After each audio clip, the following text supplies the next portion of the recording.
Stories are what connect us in relationships. Stories teach us about the past and give hope for the future. Stories connect us to our families. Stories give us emotional knowledge. Stories are what can heal us.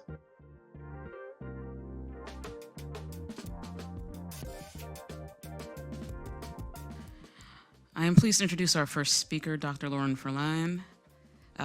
Dr. Lauren Furlan is Associate Professor of English at the University of Massachusetts Amherst, where she teaches courses in Native American literature, American studies, and creative nonfiction. She earned a PhD in English from the University of California, Santa Barbara. She's the author of Indigenous Cities, Urban Indian Fiction, and the Histories of Relocation, which is a study of contemporary Indigenous novels that are set in urban spaces. In 2020, she co-edited a special issue of the Massachusetts Review of Native Writing, and in 2021, she co-edited a special issue of Studies in American Indian Literatures focused on Deborah Miranda's memoir, Bad Indians, in which her award-winning essay, The Archives of Deborah Miranda's Bad Indians, appears.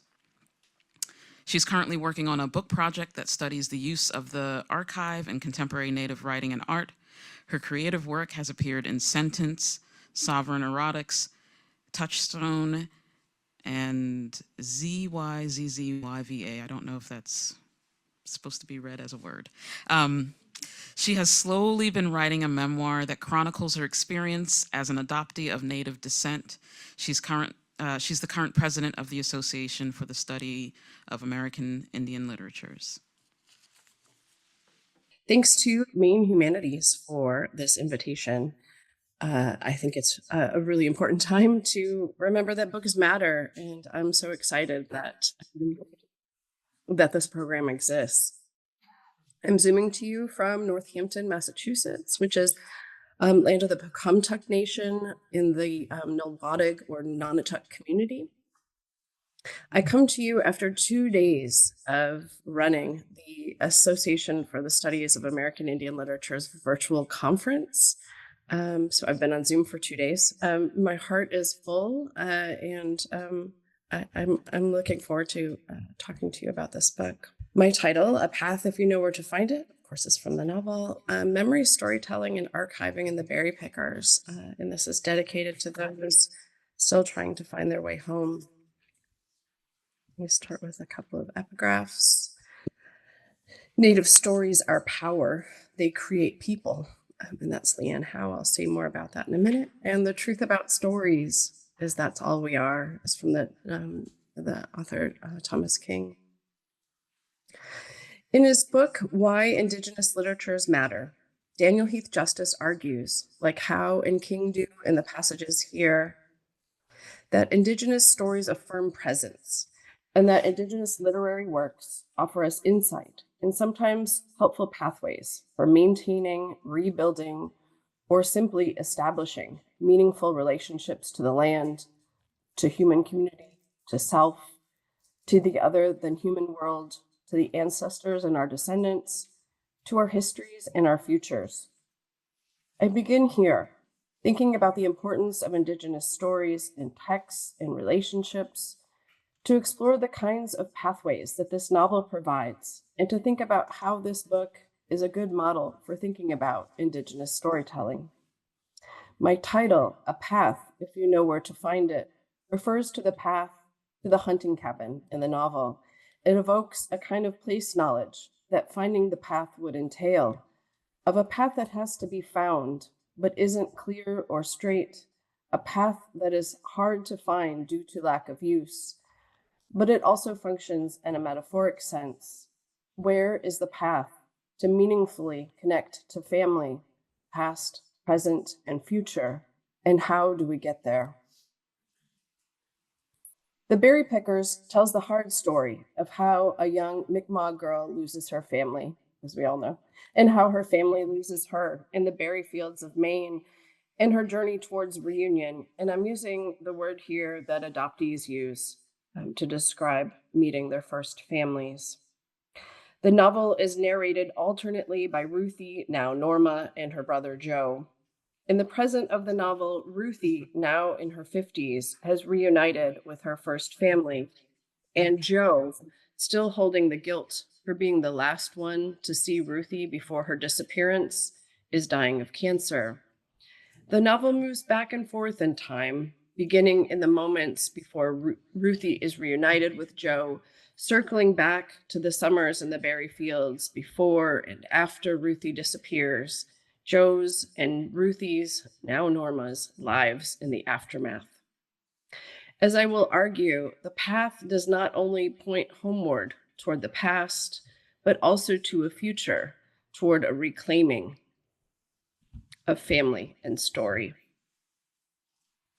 Today, I focus on the ways the novel contemplates a constellation of memory, storytelling, and history, and the way that it articulates the importance of remembering, telling, and collecting stories. Storytelling as an Indigenous way of knowing and history are, of course, related. As Choctaw author Leanne Howe writes in her essay about tribalography, that history is just stories written down. This is her quote. In the Western intellectual tradition, she writes, the act of writing stories, documents, has been giving hegemony over the act of telling stories. This phenomenon led to a privileged view of text, so much so that the written stories of the past became labeled as history, and their storytellers, historians. The relationship between history and memory is described in this way by literary scholar Terry DeHay in her essay called Narrating Memory. She argues that minoritized writers need to construct alternate histories in response to the dominant culture's attempt to destroy and or neutralize these marginalized cultures through the destruction or appropriation of their collective history. Memory, or more specifically, remembering, then, becomes an act of becoming or resisting. I'd like to add one more literary critic into the mix here, and I promise this isn't all too theoretical. Tanana Athabaskan's scholar Diane Million, who's the author of the essay Felt Theory and the book Therapeutic Nations. In Million's essay, while discussing First Nations personal writing from the 1980s specifically, she writes, I suggest ways that Indigenous women participating in creating new language for communities to address the real multi-layered facets of their histories and concerns by insisting on the inclusion of our lived experience, rich with emotional knowledges of what pain and grief and hope meant or mean now in our pasts and in our futures. She calls this emotional knowledge felt knowledge and argues that it functions as a bearing witness that continues to challenge the master historical narratives of the settler colonial nation. I'd like to argue that the textual space of this novel attempts to articulate the primacy of remembering, telling, and documenting in both Jo's and Norma's narratives, and that this critically functions against forgetting. I'm interested in the way Norma's dreams function in this way, as an act of becoming or resisting, and as emotional knowledge. She dreams about her first mother and her brother, specifically about the cabin and a campfire while living in the berry fields, about being in a car, perhaps traveling between Nova Scotia and Maine. She knows her brother's laugh and how her mother smelled and the sound of her voice. She can feel her hands worn from years of mothering. These are felt knowledges, sensory and emotional memories. The details of the dreams are enough for the reader to assume that they are actually memories of her first family, I think even in the beginning of the book. However, her dreams and memories are denied and then actively suppressed by her mother. So much so, that's Lenore, so much so that Norma stops telling her about them because they give her mother headaches. She always had a way of making me feel silly for saying these things, Norma says. page 25. You're confused, her mother tells her, countering Norma's memories with false stories about a house fire to explain the lack of childhood photos that Norma must have been remembering their old house, that the woman in her dreams must be her father's cousin. Eventually, Aunt June's friend, Alice, encourages Norma to write down her dreams in journals, which she does for some time until the dreams one day stop. These journals mark the importance of recording, of writing her history that her later self can find. There's a moment later in the book when Norma has returned home after her father's death and she re-encounters those journals. She thinks about the house that wasn't my house and sees a picture that she had drawn of a pickup truck, another detail of her past life. Sometime later, Norma has a flashback after telling her parents about her impending divorce. I could see my tiny hands holding a doll made of socks. We, of course, see this doll in Joe's chapters, tucked into the pair of winter boots that Ruthie had left behind. With this detail, Peters gives credence to our inklings that these dreams were memories, that Norma indeed does remember her former life, her own history, and that it matters, that it cannot be erased. Norma's fragmented memories become a story she tells herself, even though they are thwarted and denied. Memory is also critical to Joe's chapters. First, in the way that he remembers Mr. Ellis's house many years later, like it was a picture from a book or magazine. Most critical is what Joe remembers about the day that Ruthie disappeared. His memory of her on the rock, the sundress that she wore, a hand-me-down that was patched with a piece of corduroy from his pants, that he had thrown the bread of his sandwich to the crows, that his last words to her were, "Don't you tell Mom, Ruthie," with a shh of his finger to his lips. He remembers her face, which was the face of my mother, he says, uncanny the resemblance. He remembers the voices in the fields yelling Ruthie's name. We hollered Ruthie's name so much that the trees knew it by heart, he says. Even the trees remember Ruthie. It's funny what you remember when something goes wrong, he says. Joe carries these moments with him throughout his life, and what appears to be survivor trauma, arguably also felt knowledge. Later in the novel, when he is telling stories to his daughter Leah, he returns to the story about Ruthie's disappearance, and he shows her the boots. Ruthie's winter boots and sock doll with button eyes serve as devastating symbols throughout the novel. Boots that Ruthie left behind, that their mother saved and preserved or archived on a closet shelf, the doll placed inside one of them. Together, the boots and doll represent this family story of loss. Placing them on the shelf, showing them to Leah, are critical acts of remembrance or memorializing of this lost child. While they are archived by their mother, they also function as important artifacts or touchstones for the rest of the family. These items bear witness to the disappearance and are physical evidence of Ruthie's existence. They provide memory against loss, a counter memory to the tiny footprint that Ruthie's mother believes she sees in the dirt near the rock where Ruthie disappears until the rain washes it away. Literally a pathway that vanishes. This is where we see how Ruthie's mother functions as the family memory keeper, as family historian. Early in the novel, when Ben and May returned from the Indian school, their mother repeated their names over and over again, like the Hail Mary, of course, a prayer committed to memory.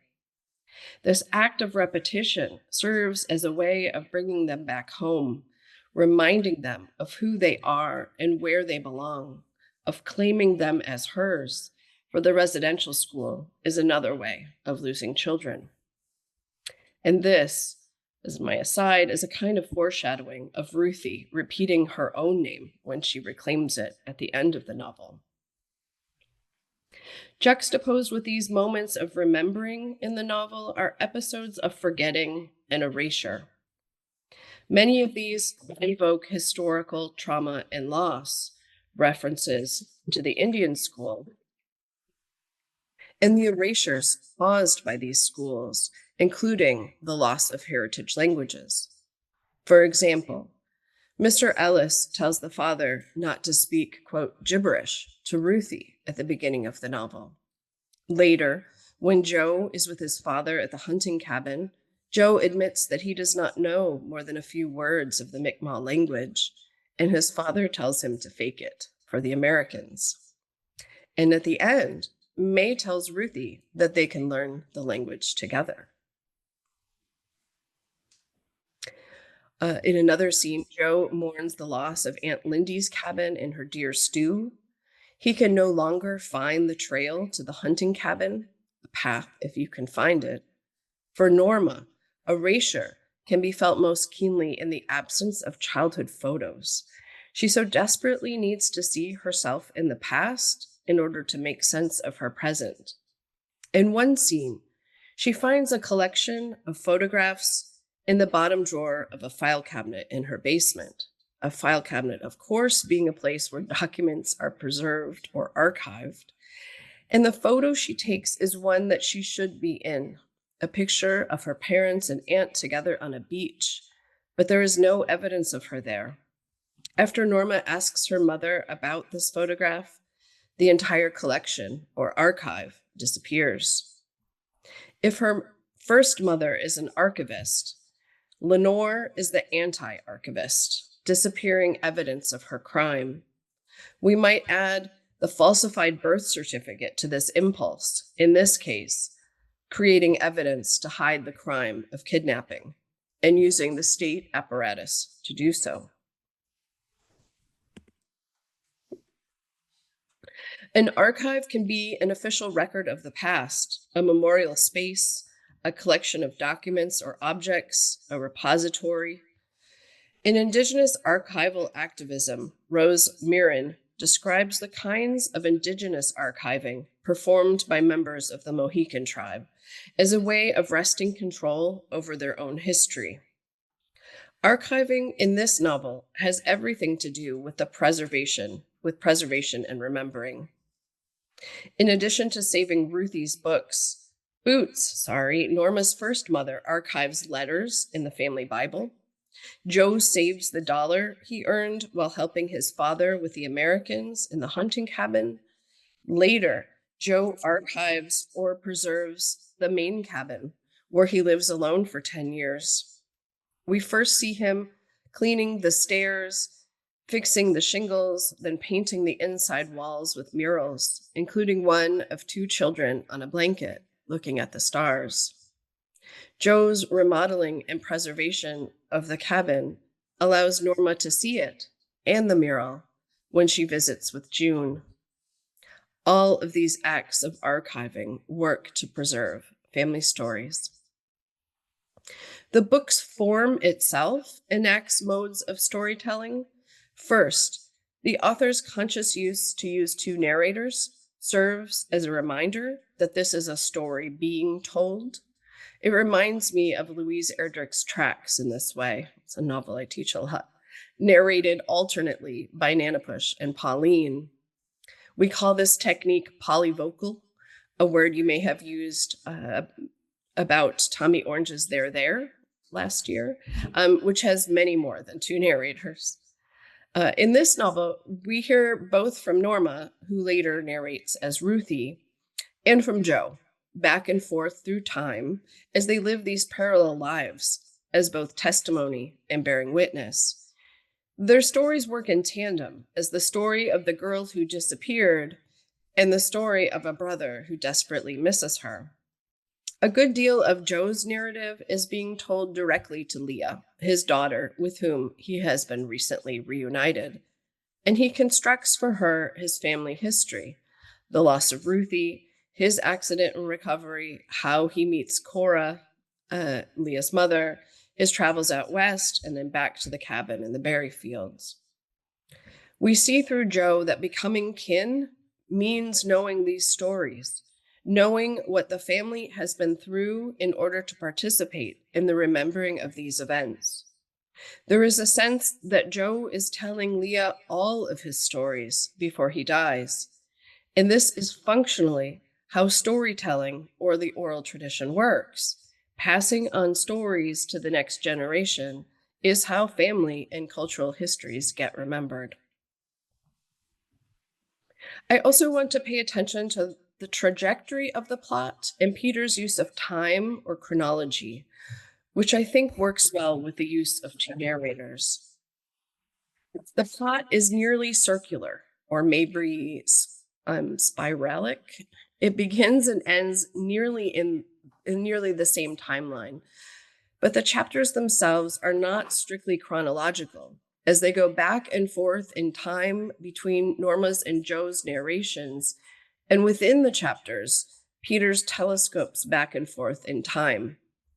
An example of this, and there are many, is before Norma leaves for college and her friend is working at Shady Oaks, the elder care facility.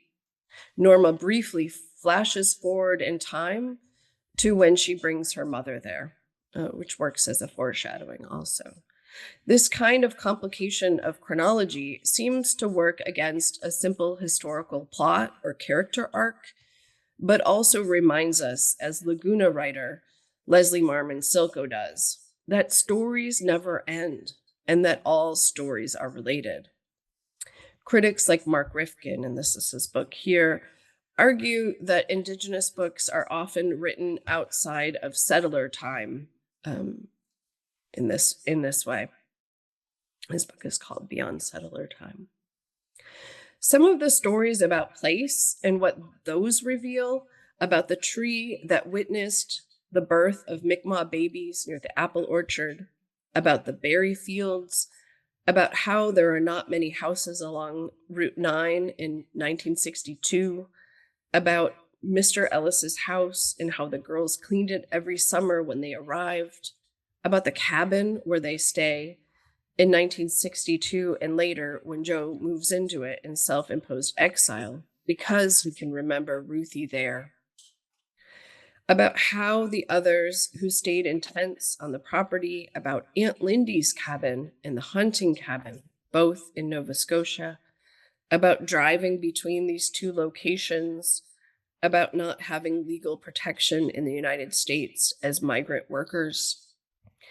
Norma tells stories about the house that she grew up in, the yard to which she is mostly confined, her aunt's apartment in Boston, Boston Common, where someone yells Ruthie at her, someone being her brother Ben, the cabin she rents with Mark, her husband, their trip to Halifax, and the cabin she later purchases on a lake in rural Maine, close to the berry fields.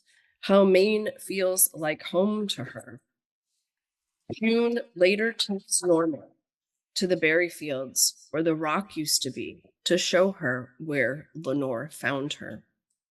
Place memory is important in this novel, not just as people are connected to these lands, but that these are the sites of stories. These places are remembered because of what happened there, which is an Indigenous way of thinking about place. I want to return to that moment at the lake cabin with Norma's parents, Aunt June, and Alice visiting. Peters writes, "When I turned back to the water, I was overwhelmed by the scent of campfire and boiled potatoes. I swear I hear a child laugh from somewhere close by and the quiet murmur of adult conversation. Not the voices of my family, voices that carried an accent unfamiliar but known. I could feel the cold grass on my feet and the rough fabric of a patchwork dress. The edges, where patches were sewn together, rubbed against my leg. I could see my tiny hands holding a doll made of socks and button eyes. I looked back up at the moon and then to the fire, where I thought I saw my mother wave for me to join them. Or maybe the light was playing tricks on me.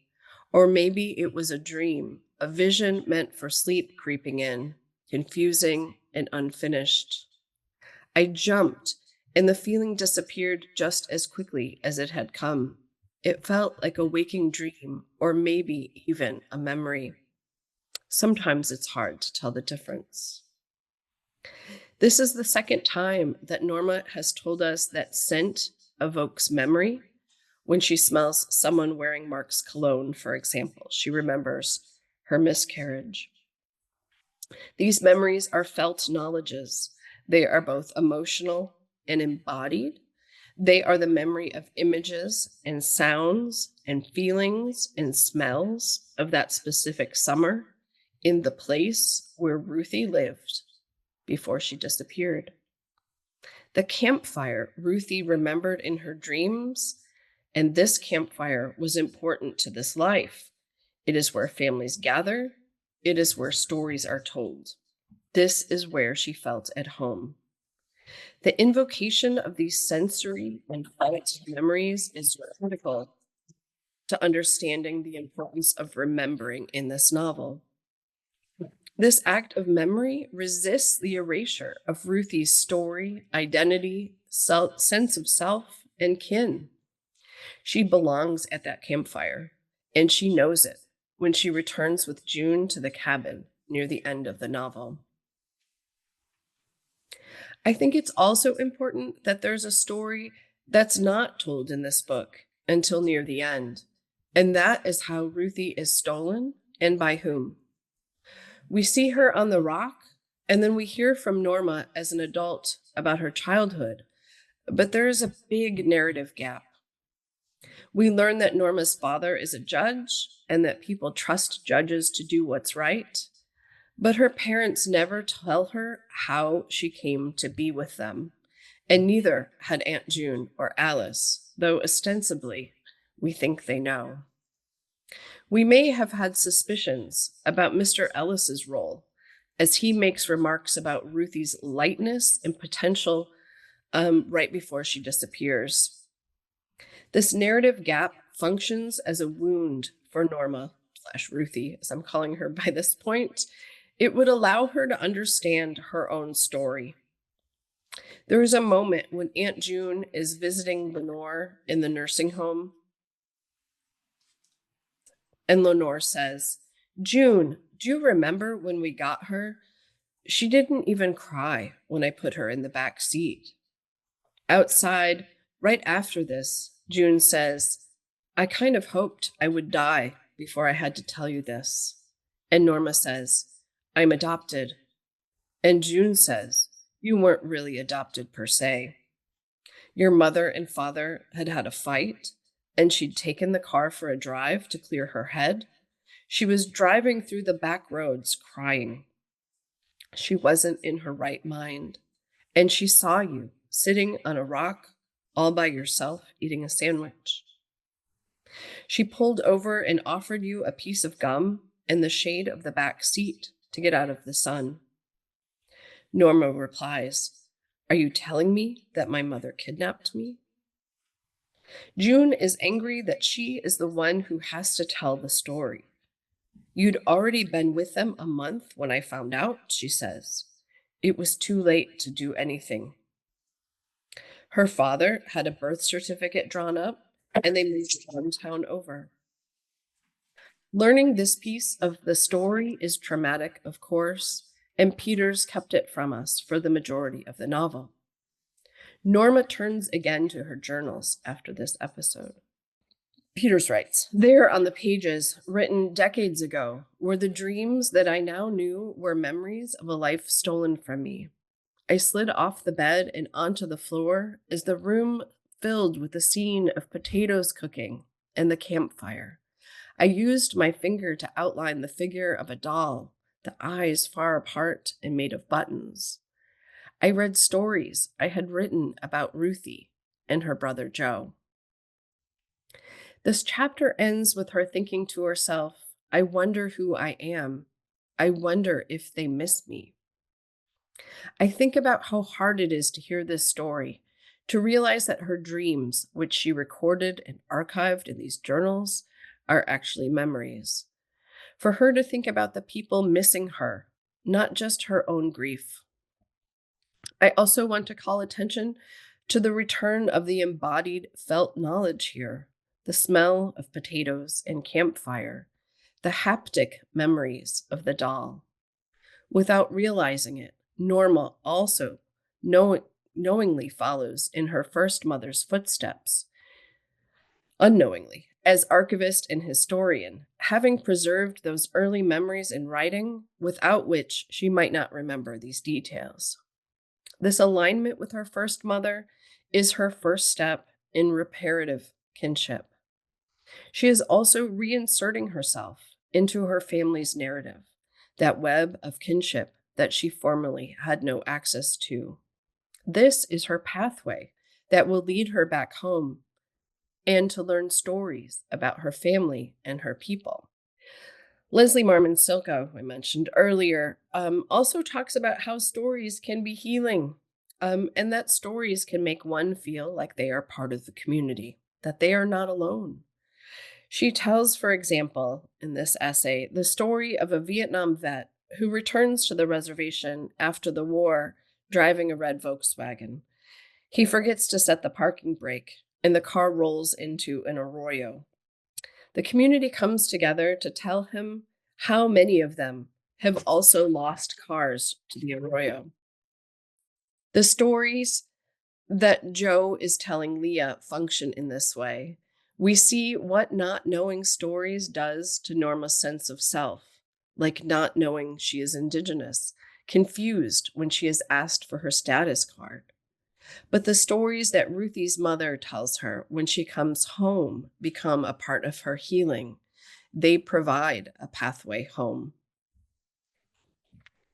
I focused here on the constellation of memory, story, and archiving to highlight how this novel enacts Indigenous storytelling methods and advocates for the importance of remembering and recording Indigenous stories. Remembering where that path is important to the preservation of Indigenous knowledge. The story of a missing Mi'kmaq girl in Maine in 1952 was barely recorded in a newspaper, let alone in books of history. It is a blip in the historical record. Peter's book thus also speaks to historical silences or absences, narrative gaps, and gaps in the archive. Stories are what connect us in relationships. Stories teach us about the past and give hope for the future. Stories connect us to our families. Stories give us emotional knowledge. Stories are what can heal us. Thank you.